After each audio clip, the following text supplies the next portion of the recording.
Widih, udah jadi bro.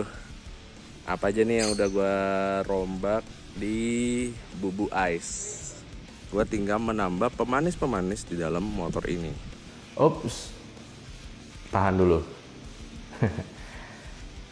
Gue akan ceritain kenapa gue harus ambil motor ini dan kenapa gue pengen banget ngambil motor ini. Padahal kalau dibilang lawas sih nggak terlalu lawas ya, masih di angka tahun 2005-an. Tapi kenapa gue tetap melanjutkan dan kenapa gue akhirnya ngemodif motor ini, gue ceritain setelah intro ini.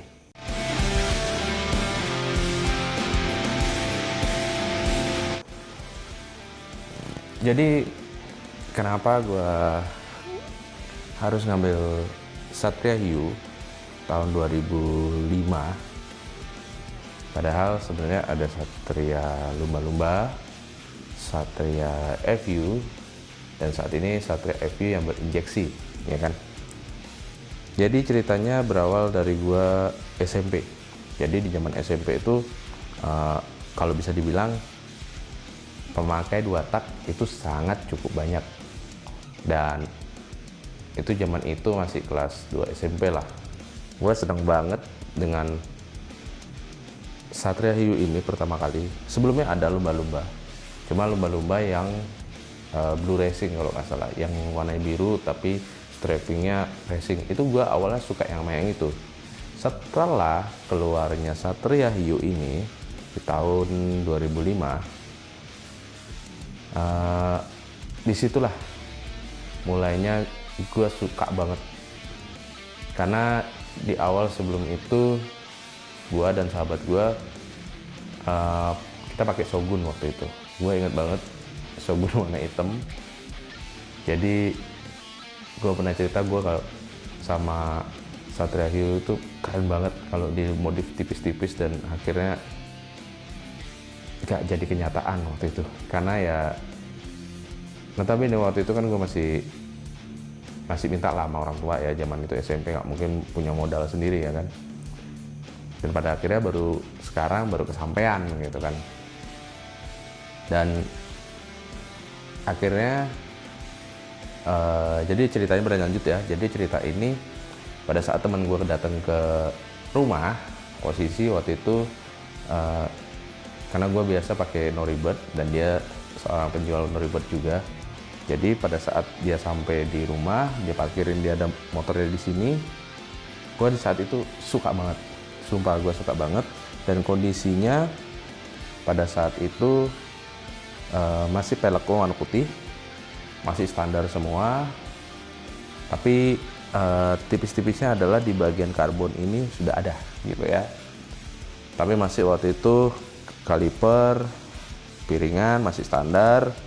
Beberapa di bagian mesin bloknya itu, baut L-nya itu ya belum lah, waktu itu belum kepasang lah. Jadi gua memutuskan mengambil, kalau dibilang angkanya cukup tinggi enggak juga, karena posisi kondisi juga masih oke. Dibilang rendah enggak juga, tapi pas. Pada saat itu kita saling istilahnya nggak pakai nego-nego dikit ya, nego dikit lah, tipis 500 ribuan lah. Akhirnya gua ambil motor ini. Kita akan ngobrolin berawal dari mesin dulu. Jadi dalam jeroannya ini ternyata syukurnya dia original, tapi dalam tanda kutip ternyata ada beberapa bagian yang, bukan beberapa ya, mungkin hanya satu sih sebenarnya. Gigi 3 itu terdengar sedikit noise. Sebenarnya bukan sedikit sih, agak lumayan sedikit sih. Ya kerasa gitu loh. Tapi di situ nggak bikin aku gentar pengen nggak jadi beli atau enggaknya. Di saat gua tahu kalau mesin ini masih bersih, masih oke buat untuk di jalan, standarannya bagus, akhirnya gua memutuskan ngambil si Hiu ini. Lanjut, kondisi mesin itu gue anggap sangat prima ya kan, sangat cukup baik. Dan selanjutnya di bagian bodi, ini yang menjadi PR yang cukup bisa dibilang ya agak sedikit harus memulai awal lagi.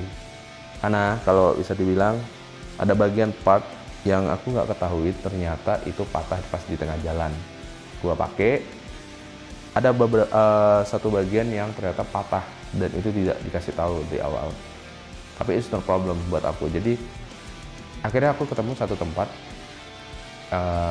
yang bisa membantu untuk menambahkannya itu part yang hilang itu. Ya mungkin nanti ada videonya lagi mungkin ya, untuk kita akan lanjutin project di body. Aku gosok-gosok dan poles segala macem. Kalau dilihat-lihat ya masih mulus kalau kita lihat dari jauh.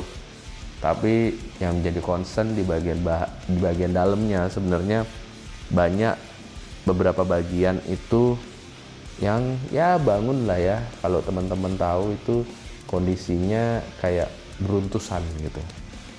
Tapi kalau akhirnya pada saatnya nanti akan gue ganti dengan warna yang sama tapi dengan teknik yang berbeda, mungkin akan lebih manis. Cuman akan menjadi PR di bagian strapping. Karena kemarin kalau nggak salah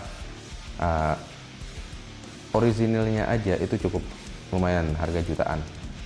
Tapi karena kepikiran untuk bakalan kita akan pernis di bagian dalamnya, jadi ini istilahnya setelah dicat kita tempelin, habis itu kita tembak pernis clearnya istilahnya ya.